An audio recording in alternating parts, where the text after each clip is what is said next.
So what's up guys? Yan, so flex lang natin ano. We have right in front of our chiller. Ayan, brand and model. We have York.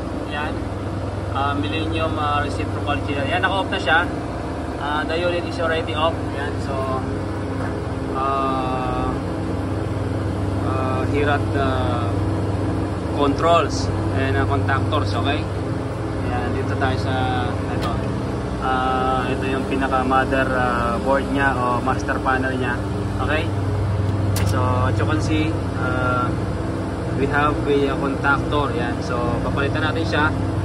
So ito yung mga na-recover natin mga contact point. So nakuha natin siya sa ibang unit.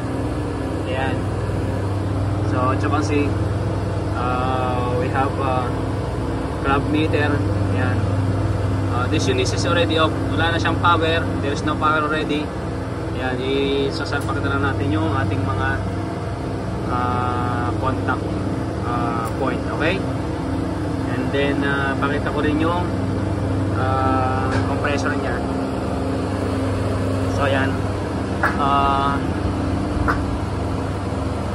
here compressor, you can see yung side glass niya sa oil, nag-ano na siya, nag-leak na yung langis, and then sa oil pump ganun din. So papalitan natin na siya ng gasket. Then yung the other side, tatanggalin natin siya, lalagyan natin ng mga Loctite. Yan, dito din dito, palitan natin ng ano to, ng gasket. Medyo nagkakaroon na ng leak. Yan, ayan, mahirap linisan kasi dumikit na yung mga ano, yung alikabok. Yan, palitan lang natin ng gasket. Yan, saka natin linisan. Yan, siyempre of course pag naibalikan natin yung contactor, pwede na siyang paandarin. Yan, ito na ang gauge. Yan, papaandarin natin siya after maibalik natin yung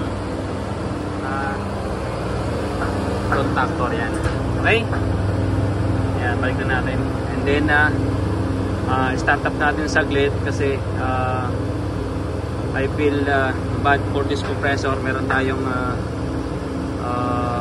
I feel mechanical